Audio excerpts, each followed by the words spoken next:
a good network has so much more capacity than a hierarchy does. It's so much more creative. It's got so much more leverage, so much more resourcing. It's like the difference between what I can do with my hand and what I can do with my whole body. It's like the hierarchy is just a hand. It's just like the small little component, but the network is like, whoa, I've got all of these different competences and they can all function simultaneously. I'm Ran Dror, and this is Remake, a podcast about design, systems, and society. In each episode, I talk to someone who's trying to change our lives for the better in some meaningful way, whether through a new product, new venture, or a new way of looking at the world. And I try to understand how they came to it, what makes them tick, and what we can learn from them. Today, I'm speaking to Richard D. Bartlett, aka Rich Decibels. During the Occupy movement in 2011, Rich caught a glimpse of a different way of being together, a more compassionate, more intelligent, more creative, inclusive, and animating than he'd experienced as a student, worker, or citizen up to that point. Since then, he's been on a mission. In 2012, he co-founded Loomio, a digital tool for deliberation and decision-making in groups of 3 to 300 people. In 2016, he co-founded The Hum, a management consultancy for organizations without managers. The Hum has recently published an online training course that shares what they know about working in a highly decentralized organization. Rich is also a director and long-standing member of Enspiral, a network of people supporting each other to grow up and to get paid for doing meaningful work.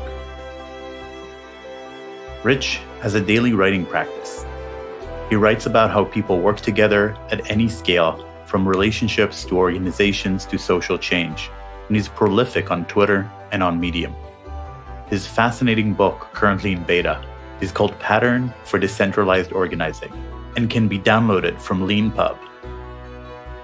We spoke in mid-June 2022, and I was excited to talk to Rich since he's been introduced to me by Daniel Thorson, whom I interviewed here in episode 10. I've been following his writing on Twitter and find the idea of decentralized work and collaboration fascinating, exciting, and challenging. It's perhaps the greatest question of our time. Now that we're all connected and have incredible tools of self-organization, how can we make better decisions together? How can we outcompete centralized organizations? And how can we benefit from the wonderful richness of so many brains without descending into chaos, nihilism, and mob rule? Rich is a great storyteller and someone who can easily and interestingly opine about many topics. We talked about how growing up in a strict fundamentalist Christian upbringing and decoupling from that shaped his outlook, his complex relationship with atheism and religion today, how he discovered love and solidarity in activism, technologies of organizing, forming decentralized decision-making processes, nihilism in the face of dysfunction as a form of cowardice. We discuss Loomio and collective decision-making software, status and hierarchy, shifting culture through fermentation, and the concept of stewardship. You can't talk to Richard without feeling like there is a wonderful world of functional, decentralized decision-making processes just waiting to be explored. And that what to some seems like a utopian dream might actually be a more practical way of managing and working. I especially love the concept of stewardship and have attempted to introduce it into our team with some pushback. Granted, we are a very small team, so it might feel a bit superfluous at this point. This conversation is one of a dozen or so weekly conversations that we already have lined up for you with thinkers, designers, makers, authors, entrepreneurs, and activists who are working to change our world for the better. So follow this podcast on your favorite podcast app or head over to remakepod.org to subscribe. And now let's jump right in with Richard D. Bartlett.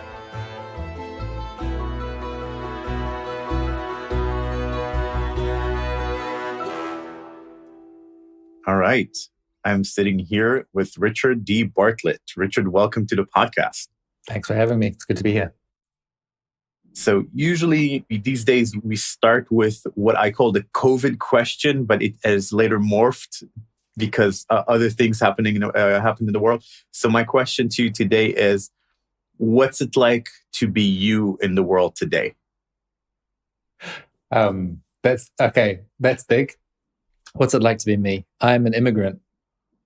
I'm living in Italy, but I'm from New Zealand, and I'm here with my wife, Nati. And that's the extent of my local community, my one person. And she's a very good person. And I feel really lucky in that way. But yeah, being an alien on the local territory is really, it's a unique experience because where I grew up in New Zealand, the social fabric is so tightly woven.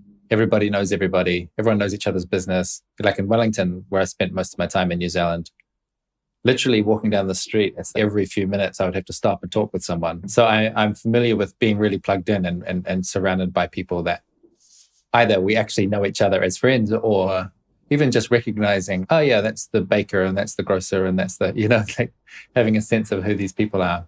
So having, migrated to the other side of the planet, away from my family and a lot of my people, that's really shaped my experience in quite a significant way. And especially when you mentioned COVID, like as the pandemic kicked off, I really felt a kind of guttural, embodied fear that I'd never experienced before. And I think because I just didn't have my people around me. So, there's this big scary thing coming.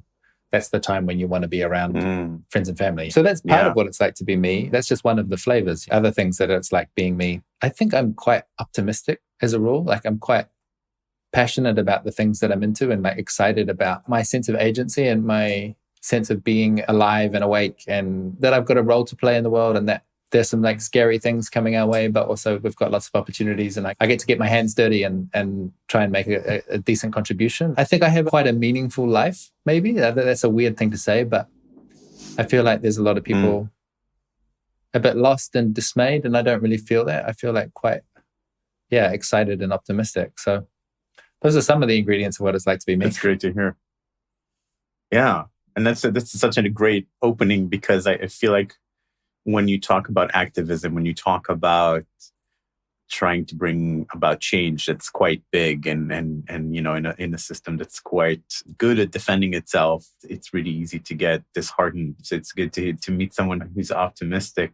So that leads me to my next opening question, which is a way for us to connect with the person before we go on a journey with you and into what you do. And that's what's something you've learned in childhood or early in life that's still alive in you today, that still drives you or guides you today.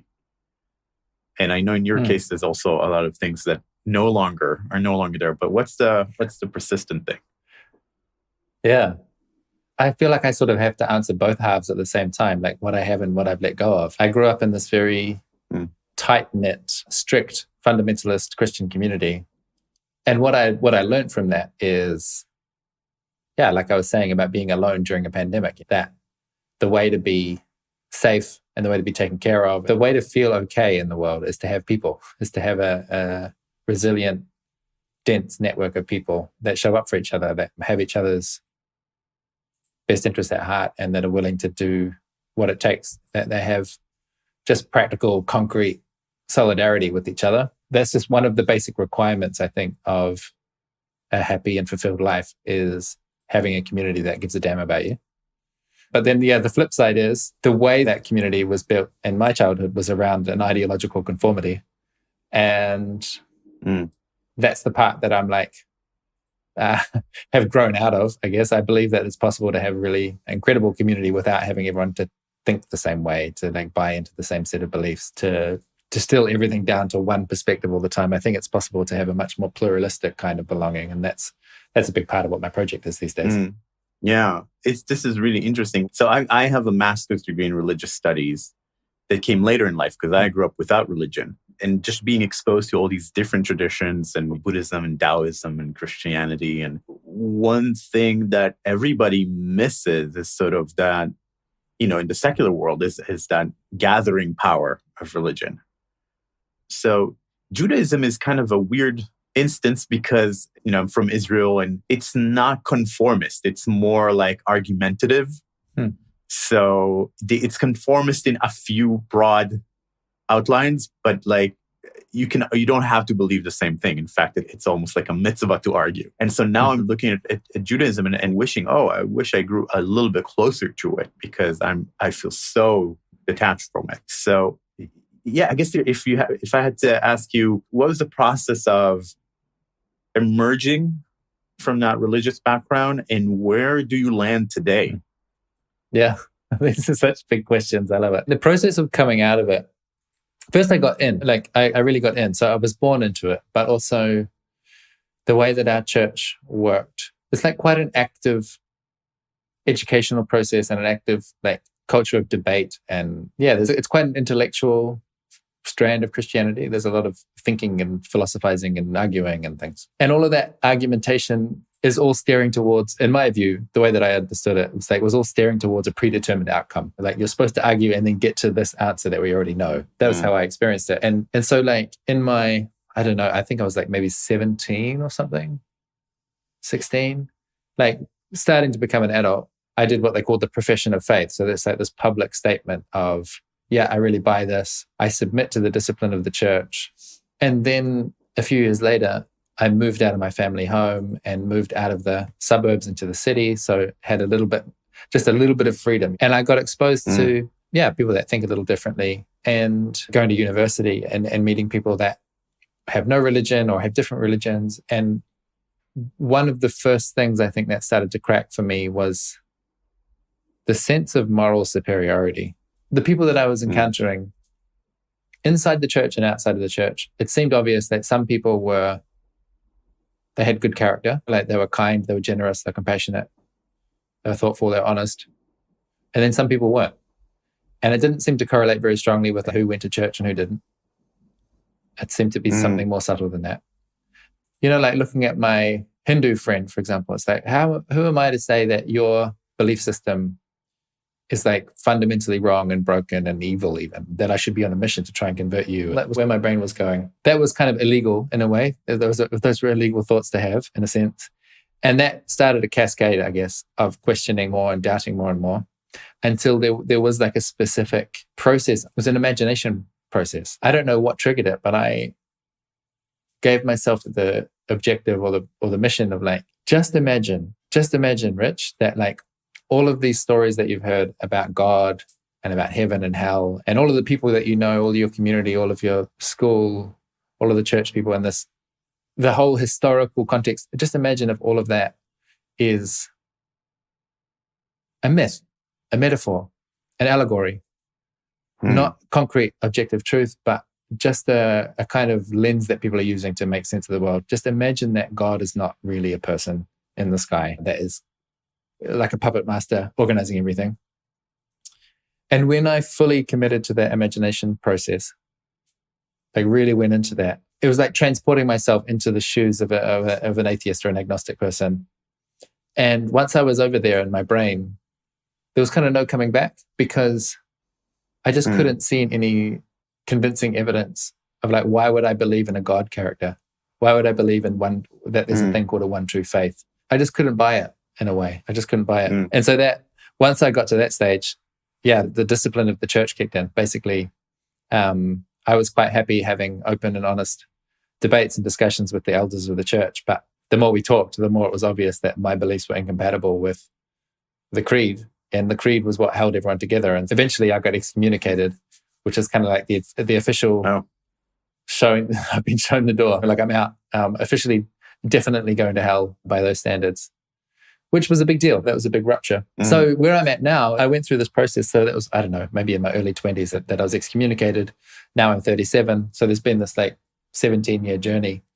Most of that 17 years has been somewhat oppositional. I haven't been out there telling people that Christianity is bad or that God doesn't exist, or I haven't been one of those really dogmatic atheists. But I had for a long time held on to this idea that privately in my heart held on to the idea that all of those people in my childhood community were a bit stupid or a bit wrong or a bit like I had this kind of oppositional framing somewhere in me. And it's only really the last maybe 2 or 3 years that started to relax, and I feel more neutral on the question, less inflamed about it, less like I have to argue one way or the other. It's just, it feels like a neutral topic. Like I'm not particularly interested in gardening, for example. And if someone was having a conversation about gardening, I might participate, but I don't feel inflamed about it. I feel like that about religion now, like it's much more neutral. And from that position, actually, there's space for curiosity. Like I said, I'm in Italy, and Italy's a very religious place. There's like everywhere you go, there's like little shrines.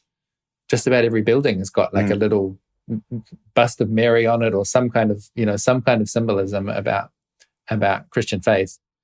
And in my new neutral state, my new neutral relationship to religion, I can appreciate and get curious about that in a way where, for most of the last 17 years, I would have just been like, ugh, what is this? Yuck. I think we're in similar places, even though we started from very different beginnings. For years, I was a militant atheist, not interested at all, looking down on religion. And certain things opened my eyes. So one of them was Alain de Botton's TED Talk about religion for atheists, or he calls it Atheism 2.0, just looking at religion, trying to figure out what it's for and what purposes it actually is serving for people. And then the other thing is doing this master's degree in religious studies. And I had a professor who told us Orthodox people are fully modern people making a choice other than yours. They're not from a different age. They're not like, they're fully aware of what's going on, and they have chosen to live a certain way. And when you talk to them, the reasons for it are different. They're not all the same. And there's probably many people who are like outwardly fully Orthodox Jews who if I talk to them about philosophy, we wouldn't necessarily disagree. It's just that they have made a different lifestyle choice almost. Yeah. I have the view now, and I haven't done the religious studies like you have, but I have the view that religion it's evolved. It's responding to a need that humans have.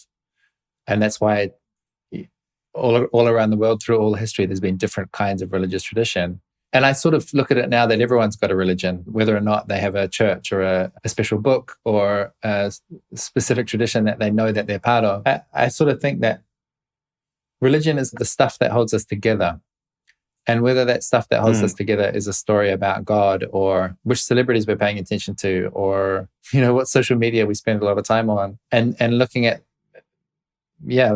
me and my materialist friends thinking, what are we missing out on by not having a more obvious liturgy, like an annual calendar, like having shared songs and, special things that you do at this time of the year and things that you don't eat, those orienting principles and behaviors. I really do feel like we're probably missing out on quite a lot. It's not like philosophically missing, it's missing in our bodies, that we're at our best when those religious needs are being filled. And some of those religious needs are only filled by things like shared singing and doing movements together in synchrony, like the bowing and the standing and the singing and then the bowing and the standing and all of that, like doing that stuff seems to be good for us. It seems to be nutritious. Yeah. So I think that kind of leads pretty naturally from the things that bind us together and how to operate in groups. So you started your journey into community and group, I don't know what to call it. It's not organizing, but close to organizing in Occupy, right? So tell me how that started. I also don't know what to call it. So you're like me in that regard. It's hard to find the right words for this stuff. So I left the church, and then I had a few years of basically being a bit nihilistic and lost and confused, like kind of happy to be out of there, but not happy about not knowing what the destination was. And then, the other context going on is starting to learn about the dire state of the natural world. I remember in 2006 when the UN published a report saying, hey, guess what? We're in the middle of the 6th mass extinction. That kind of landed for me in a way that it seemed like it didn't land for most people or institutions. I was getting more and more concerned about essentially existential threats, thinking that it doesn't seem like humans are doing a good job of taking care of the place that we live. And it also doesn't look like institutions are up to the task of governance, of helping us steer our way through these coming challenges. And so that was part of my nihilism and despair and lostness. And then, on Facebook, I started to see these like kind of peculiar images coming out of Occupy Wall Street. And it was hard to get a grip on what was going on, but there was something interesting about it. There's something in there that caught my attention. And basically a month after Occupy Wall Street started in New York, there was a global day of action, October 15th, 2011. And some people who I don't know, I still don't know who it was, but they initiated an Occupy demonstration or a gathering or something in Wellington, where I was living in New Zealand. And I went down there and participated in a spontaneous, emergent, citizen-driven coming together of people, and found very rapidly that there's actually a lot of people around me who share similar concerns to me, who also feel like we're driving our society off a cliff, and instead of tapping the brakes, we're like slamming down the accelerator. Basically, that was my introduction to solidarity, like finding other people with common interests and common concern, and in a way, falling in love with each other. Not romantic love, but like opening our hearts to each other. Yeah, I just found myself plugged in to a new kind of community with some really crucial values that felt, like now in retrospect, they were filling some of the same gaps that the church had been filling for me, but in a much more context-appropriate way. And then there was the technology of organizing that caught my attention as well. So I'm trained as an engineer, especially electronic hardware. I think in terms of schematics and parts and how things are linked together. And I've got this kind of modular way of thinking, I guess. And so I had that engineering lens on paying attention to the organizing technology of Occupy. I hadn't seen anything like that before. Like the way that people were organizing themselves was completely new to me. So I mentioned Facebook. That was a big part of it. Was like there's some memes, some phrases, some images, some videos that really set the scene, our social norms, our way of organizing, our way of commuting, what our priorities were, how we made decisions. All of that stuff emerged from memes, mostly through Facebook and Twitter. And there was clearly no central source of that. There was no one person that had a plan and said, oh, we should do consensus. This should be about direct democracy. And these are some good methods for direct democracy. And these will be the big topics that we talk about. Like none of that was designed by an individual. It all kind of just emerged from the swarm. Like I said, I don't know who initiated Occupy in Wellington. I've got no clue. Like it wasn't really relevant who was taking on that kind of leadership role. It was really much more spontaneous and decentralized. So that side of it was really interesting. And then the consensus process was interesting too. So that in Wellington, we had a daily practice of a General Assembly meeting where anyone could show up and bring their debates and their challenges and their proposals and, how are we going to feed ourselves today? And what are we going to do? We've run out of space to put down more tents in this park. Where are we going to go next? And what do we say when the TV cameras show up? What are we going to tell them? All of those kind of questions and challenges were debated at length by a massive big circle of people in the city square. And over time, we formed consensus positions on each of those issues one by one. And that was such a deep dive, like a boot camp in civics. Like that was completely mind-blowing and really excited me. Like I said, from an engineering perspective, like what is the technology that's going on that has turned this assemblage of random people into something that feels powerful and intelligent and creative and compassionate? Like what's going on there? Yeah. I mean, what's going on there and how can we make it stick, right? Because I think it was pretty ephemeral in many circumstances. Yeah. You said at some point that Occupy changed who you were, almost fundamental level, it sounded like. So, if you had to go into the transformation that you went through, what was it about? One of the transformations was to see that just through repeated exposure to deliberative practice, to see and to understand in my bones now that on any topic, I can only ever have a limited perspective. That topics are three-dimensional and I can only see through a tiny little narrow slot. And I'll see something. I'll have something to contribute. But if I really want to understand an issue, I'm going to have to sample from many different perspectives. And that, it's hard to explain to someone who doesn't think that way why that's so important. But it's a kind of epistemic humility. This like, I've got my perspective. I've got my view. And I'm quite happy to own that view and to be clear about my perspective and my opinions and my beliefs and so on. And I don't have to be apologetic about that. And I know that it's really limited, that it's only ever a minority position, and that if I want to understand an issue, I have to draw from many different sources. I see a lot of people, I think, get caught into, again, it's the moral superiority. It's this thing, this belief that basically I'm pretty smart and I've got it figured out and I'm trying my best and my position is probably the best one to have, like on a political issue, for example, if there's a polarized political issue. A lot of people, I think, basically think they're right. And that the reason that other people disagree is because they're ignorant or selfish. They're just wrong. They're basically just wrong. And this repeated exposure to deliberative practice just disabused me of that. I just don't buy that myth anymore. I just don't think that people are, that they don't think differently because they're wrong. They just think differently because they've got different life experience, different values, and they can see things that I can't see. Yeah. That's a wonderful insight. I'm fascinated with that thing, that sort of wisdom. And I found it under different rubrics and different names.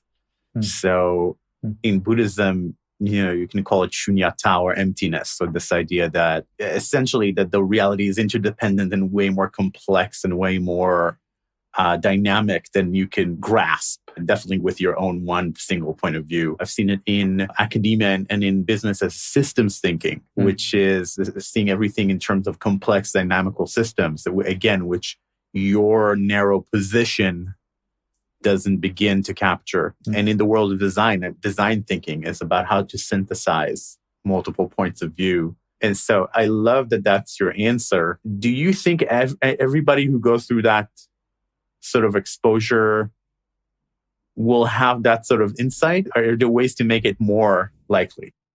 The most common pitfall that I just keep falling into again and again through my life is taking my experience and then universalizing it and turning it into a prescription for everyone else. I did X and I got Y, so you should do X and you'll get Y. I don't think that's actually how it works. Yeah. The reason that I took home these lessons about pluralism is because of my own personal stories and traumas and concerns with monotheism. That was the insight that I needed. And I'm sure that other people take different lessons. But the flip side of that is I also don't think it's like completely random. I think there are processes. I think there are social processes that help with our development and our maturity. And so like the specifics of the insight that I described, no, I don't think there's a process that you can reliably take people through that you expect that they're going to have this insight about how their limited perspective needs to be enhanced by everyone else's perspective. But at a more abstract level, that we all have the potential for growth and development and increased maturity throughout our lives, and that we can design social processes that kind of bias towards growth.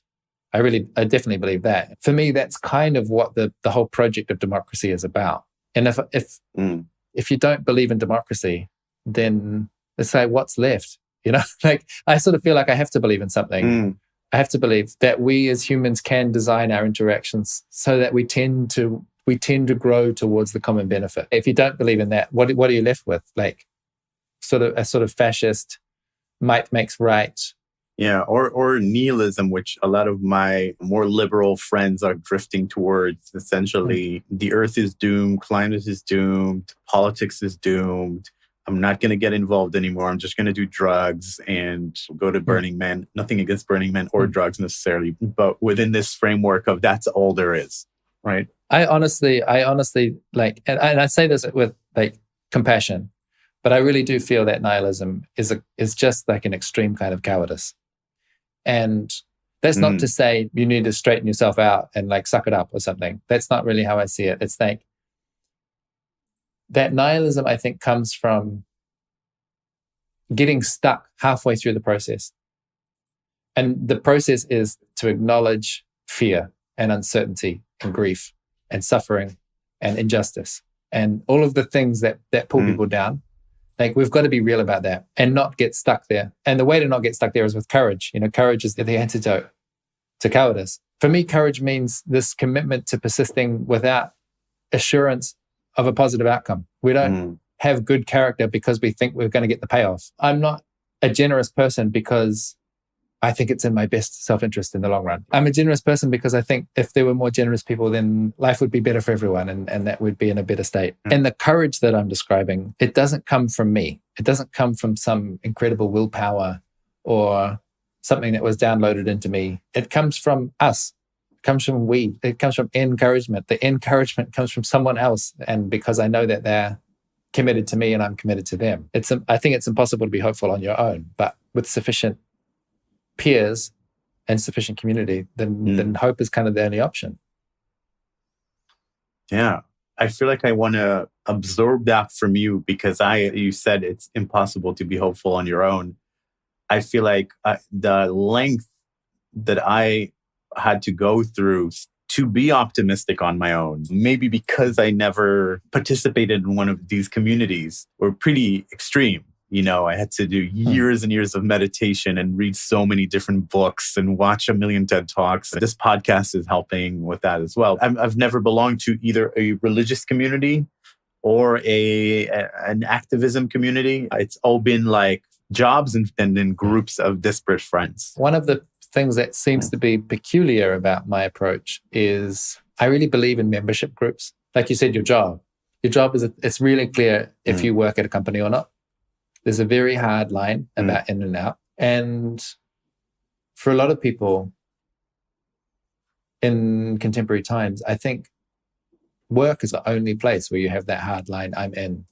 And maybe your family as well, where you don't have any choice in it. And even then, the family is usually a really small nuclear family. Most people that I know don't feel like really plugged into 5 generations or 7 generations or like a specific piece of land that their family stewards, or they don't really feel that way. It's like, oh yeah, there's me and my parents and my 2 siblings. And then, there's the workplace. And I'm surprisingly, given my story about getting excommunicated, like I'm a big believer in groups with strong boundaries where it's really clear who's in and who's out. And that seems to be part of the ingredient. So you've mentioned Burning Man. Like a lot of people go to events like the Burning Man Festival, and they have a temporary encounter with a sense of belonging and purpose, and what I call a peak experience. Even if you're completely sober, you get high off being around so many enthusiastic, positive people, and the sense of acceptance and radical expression and all that stuff. And a lot of people go to an event like that and then have a kind of hangover the following week. And again, it's not because of the drugs, it's because of the emotional context of, I felt surrounded by people that were loving and kind and excited. And now I'm back in my normal gray, disconnected, nihilistic life. And the clash between those things is really painful. In Israel, the Burning Man, the local Burning Man is called Midburn. And they have several events throughout the year, but the tribes persist throughout the year because Israel is a tiny country, so you can stay in touch. And so my friends who are doing it are part of a tribe.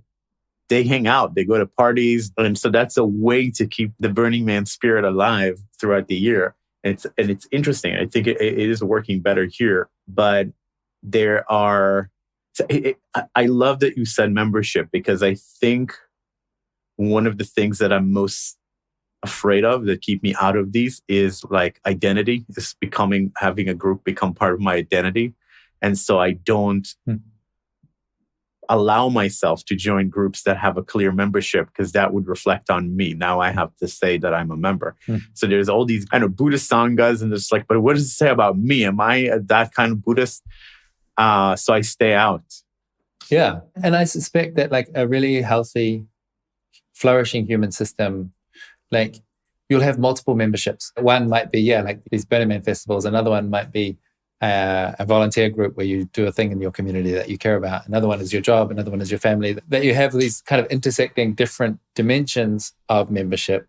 It takes the stress off your identity question a little bit. It's like, that's one of the things that I do is I participate in this Burning Man community, but it's not the entirety of me. And if it turns out that there's some kind of scandal and I want to distance myself from Burning Man, I don't lose everything, that there's these other components of me. And I feel like we might be starved of these collective identities, so that even when there's one, it's like the stakes are so high. Like you say, it's like, I'd rather not associate myself too strongly with it.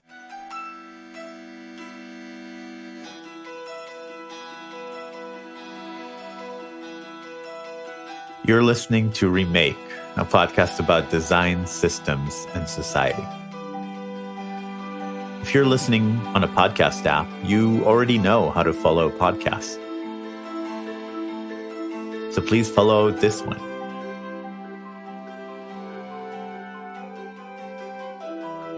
If you're listening in a browser, just go to remakepod.org to find links to all the major podcast players where you can follow our show.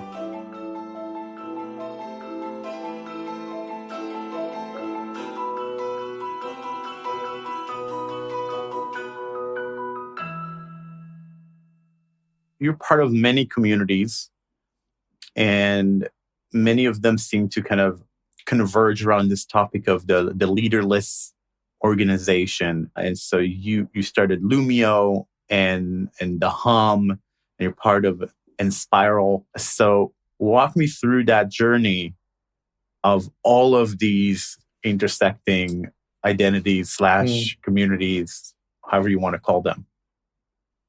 Yeah, it's funny, right? Every step on the journey, I can talk for 3 hours. So like trying to distill it down into meaningful pieces is a challenge. So we're at Occupy. I'm having this very exciting, transformative experience. I attributed a lot of it to this thing at Occupy. We did use the word leaderless. Like that was something I really anchored on. That seemed really important. It was almost like the one thing that we could agree on at Occupy, that everyone could agree on, was that we're going to have no leaders, that no one's going to be in charge, that there's not going to be a central point of authority. There's not going to be a central source of truth. And that was one of the reasons that I got hopeful, was when you activate a network as opposed to a hierarchy, a good network has so much more capacity than a hierarchy does. It's so much more creative. It's got so much more leverage, so much more resourcing. It's like the difference between what I can do with my hand and what I can do with my whole body. It's like the hierarchy is just a hand. It's just like the small little component, but the network is like, whoa, I've got all of these different competences and they can all function simultaneously. And so it was obvious from the start that Occupy was going to be like a temporary, intense social phenomenon. It wasn't going to be like a long-standing intentional community or an eco-village or something permanent like that. As the wave started to break and the waters recede, my friends and I had a mission of like, what was the crucial thing here that we want to hold on to after the water fades away? And our first answer to that question was Loomio. So a bunch of us basically, there's the other piece. So there's Loomio and there's Enspiral, and they interacted at the same point. Enspiral in Wellington, a network of social entrepreneurs and business people and freelancers who are trying to use business to do good. I and my friends from Occupy met them during the Occupy movement and had this amazing sense of recognition of, okay, we're these weird anarchist sort of punk activists who are anti-capitalist, and you are much more tidy, straight-laced business people. But we actually have a lot of shared values and a shared diagnosis of what's going wrong in the world, and a shared sense that a non-hierarchical way of network-based organizing is probably the most effective way to get the kind of change that we want to see. So meeting those people from Enspiral was just like another big mind-blowing aha moment. They helped me see that not everyone in business is evil, for example. And the product of the interaction and the meeting between the Occupy people and the Enspiral people was this project called Loomio. Loomio is a software project. It's a company building software for collaboration. That's a kind of familiar object. It's a software startup. People know what those are. So we did one of those. And the mission with Loomio is involving people in decisions that affect them. It's really simple. Like when there's a decision that affects you, you should be able to participate in some way and have a say in how it goes. And so we built that software to try and take what we'd learned from the decision-making process that we practiced at Occupy and make it more accessible, more efficient, more resilient by putting it on the computer and making it more straightforward for people. And I always say Loomio has been like a moderate success. There's a few tens of thousands of groups that use Loomio, but it also, I say it's only a moderate success because I always wished that we were going to be bigger than Facebook. I thought we had a collective organizing tool that was going to kind of replace our ideas about what social media looks like and all that sort of thing. We didn't quite reach that level of like billion-person scale. The journey from Enspiral and Loomio was after about 5 years of working there. I just found that my interest in software ran out in a way. Like there's only so many problems you can solve with software. And I got interested in other kinds of collaboration problems where software is not the appropriate tool to make an intervention. The more subtle stuff about team dynamics and conflict and there's interpersonal stuff and the power dynamics between people and all this kind of soft, squishy, vague, psychology. What's going on in people's brains as they participate in the decision-making process. That was basically the step from Loomio to the Hum, was the Hum became a vehicle for us to look at collaboration, to look at decentralized organizing, self-managing teams, non-hierarchical organizations, whatever the language is, with a broader remit, to not just say, hey, we've got a decision-making software platform that's going to help you, but more like, okay, you guys want to organize without a hierarchy. What problems do you face and how can we support you? So that's where most of my energy is these days. And it looks like a training company and a consulting company, and we do coaching. We support all kinds of organizations that are trying to work in this new paradigm to debug their culture along the way. Nice. So I want to spend most of the rest of our time diving into your principles from your book and your book in progress. But before I go there, and in order to make sure that people are actually on board and that I'm fully on board, I want to understand your position on status in the sense of hierarchy. Have people having status, people being higher or lower in a status, and the concept of leadership. Because many people would tell you, especially in marketing, and that status drives everything, that it's the core of our social psychology. What's the argument against status or against hierarchy? And is there room for leadership in your worldview that we're going to explore? Yeah. I think the more that I've got into this, the more kind of complex my answer has become. That I started out with quite a black and white, the problem is hierarchy.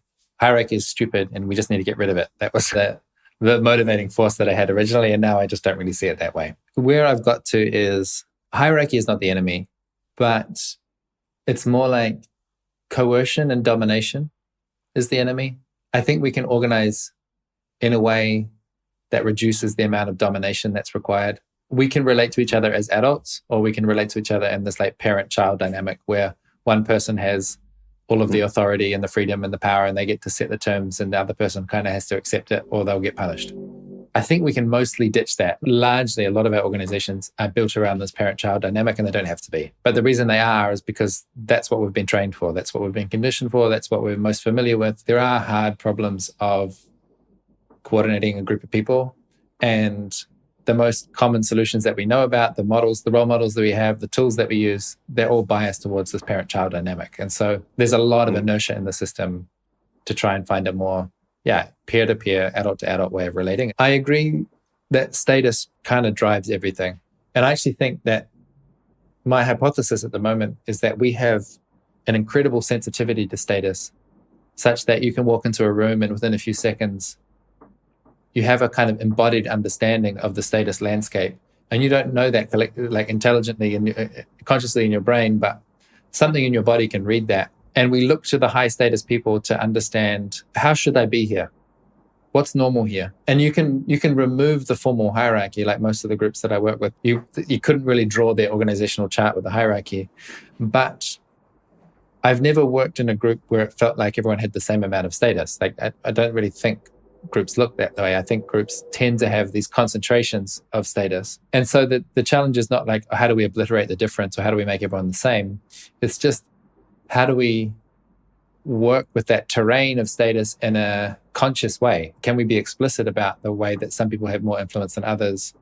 And it's going to have some pitfalls and some advantages. It's great to have someone to look up to on a specific issue where you can turn to them and say, yeah, Jim, I really care about your opinion on this thing. I'm feeling lost and confused. What would you do?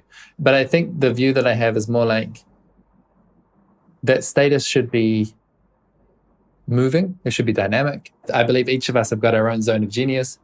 And on some issues, it makes sense to delegate to certain people who have that kind of authority. And just because you're an expert on one thing doesn't mean that you've got any extra say on other issues. And that some of the problems we see in the world, I think, are where someone has attained a level of status in one area, and then that gives them permission to have status all across the board. And I think that's a weird way of describing the money and politics problem. It's like, okay, you got good at business, and then therefore you get to kind of just like that influence just buys you all of these other things where it's like you've got no rational kind of credibility there. You've just got the ability to rig the system.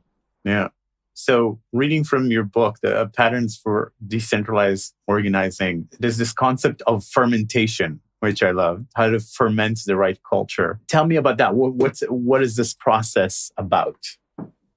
So that's about, like, when I'm talking about culture in that context, it's mostly about the stuff we take for granted, the stuff that's mostly invisible, the things that you don't really notice until someone points out. So, like, what kind of humor do we have in this team? Like a lot of my time growing up, I was always surrounded by people who the main kind of humor was kind of like a bit of sarcasm, this kind of wittiness that has a slightly negative bias to it, that it's kind of funny to undermine each other or to disagree. And there's like a comedic way of mocking each other or pulling each other down. And then I spent time in other groups where that was, we don't do that, where like our kind of humor is much more uplifting or like more wholesome or more positive in some way, maybe more lame. I don't know. But that's the kind of stuff I'm talking about, is these very subtle dynamics that you take for granted until you see that there's another way of doing it. We've been trained, we've been raised, we have this kind of psychological conditioning that we picked up in our families of origin, in our schooling, in our early experiences of the workplace and so on, that set a whole bunch of expectations about how do I be here? And attitudes towards taking responsibility or accountability. We've been trained that there's, in any initiative, there's just a couple of people who they call most of the shots and they have most responsibility. If things don't go well, it's basically on them. Like when I was a kid, if our family economy wasn't working well, it was my parents that were stressed about it. It wasn't me. It's not my business. I might pick up some vague thing in the vibes, but I'm not going to take responsibility for it. And then the same in my workplace. When I'm an employee, I don't really care if the business is thriving or not, so long as I'm getting paid. And so when we built a co-op, it was co-owned. We were all supposed to be adults. Legally, we share the responsibility, but it was obvious that some people in the group felt that moral sense of ownership to go with the legal sense of ownership. And it's a process of reconditioning, re-enculturation for people to shift their expectations and their habits and behaviors about, this concept of ownership. Ideally, all of the owners should be losing sleep if the business is not sustainable. It shouldn't be just one or two people, but that transition takes time. And so then this whole idea with fermentation is, okay, you might be a software startup and your job is to produce a website and an app, but your job is also to produce culture. If you're trying to organize in a different way, you're going to have to shift people's sense of who they are and what's expected of them and what they can ask of each other, shift our norms and our habits and our behaviors. And so this is the big puzzle, is like, how do you produce culture? And the answer is fermentation. Like, I love that answer. I got it from someone when I was in a workshop in the States. I was asking the question rhetorically, how do you build culture? And quite literally, you build culture with fermentation. You take a starter dough and you put it in a batch of flour and water, and eventually the whole thing turns into a sourdough, right? That the thing ferments. Like, there's a process that the intense little greebly microbes spread through the whole thing. And we can do the same with human groups. The process of like bringing people together in intentionally designed gatherings where you have a kind of intensity of certain behaviors or attributes or norms or values, they can spread through the whole group. Like, I'm a complete fanatic for designing really high quality gatherings and retreats if you want a team to form a distinctive collective identity and distinctive culture. It just seems to be an essential piece of the puzzle. Yeah, that's amazing. And another thing that I loved is your concept of stewardship. Explain a little bit about what that is and how it works. That's one thing that I thought I'm probably going to adapt right away when I read it. So nice. I'd love to get some tips. Yeah. Nice. Basically, the concept there is that in any group, there's a lot of work going on to tend to the relationships. So the simple example is always like, it's Anna's birthday and someone has remembered to get her a birthday card and pass it around the office and get all the signatures and the well wishes. Or there's some kind of interpersonal dynamic that's getting a bit tense and someone has got the sensitivity to notice that's happening and they feel the sense of permission or competence to intervene. They like to go and talk to those people who are looking at each other a bit sideways and bring that relationship back into harmony. This kind of tending of relationships is happening all of the time. And if it's not happening, the group falls apart very rapidly. It's essential. It's like the gravity that holds a group together, but it's usually invisible. It's usually not accounted. It's usually not anyone's responsibility. And so we rely on informal systems to deal with it. And so if we're going to be in a decentralized organization where people are sharing responsibility, we also have to be sharing that work of caring for each other, of caring for the relationships. Like, maybe not everyone is equally going to be competent to take care of the relationship. Some people are naturally more people than others. So some people have more emotional intelligence or just a better communicators, or they're more diplomatic. Like, sure, I understand that. But it seems like a key factor for resilience in a team is that when you have lots of people who feel that taking care of the relationships is part of their responsibility. And so the stewardship system is one way that we used for lifting up the awareness and the visibility of this relational, emotional caretaking work. And our stewardship system is basically a peer-to-peer, it's like a buddy system, but it goes in one direction. So like I'll be your steward. I'll be the person that is nominated to be your first point of call if you get into a conflict, if you're having a bad day. And it doesn't even have, those are negative. It can also be positive. So like you might have developmental goals, some aspirations, and you need someone just to check in with you and to be your accountability buddy. I'll be that person for you. And you'll be that person for someone else in the team. And they'll be it for someone else. And it goes around in this big circle. So everyone is practicing giving care and attention to someone, and everyone's receiving care and attention from someone else. And that's one system that over time, as we built it into our cooperative, it really felt like it had this compounding positive impact. And every 6 months or every year, we rearrange these relationships. And so you get different points of contact across the organization, and people get, an opportunity to practice like, oh, I've got much better listening skills now. Or I know how to just empathize and be with you in your struggle and your problem rather than immediately jumping to try and fix it. Yeah, interesting. I have a final question for you. In his TED Talk, philosopher Alain de Botton talks about the difference between a lecture and a sermon. A lecture being modern day informational, secular thing. I give you a little bit of information, you make up your own mind. And a sermon, which he longs for, he wants to see more sermons as an atheist, is an urgent plea to change someone's life for the better. It's, it's taking the other person seriously and the ideas seriously. So if you had a chance to give a short sermon to the world, what would it be about? That's interesting. I have a kind of meta answer, because for me, a sermon, it's about where the information is coming from. Someone who's giving a sermon, I think, is being grasped like by the Holy Spirit or by the cosmos or by whatever kind of divine creature you want to name. And they're just being a vessel. They're just being a channel for something.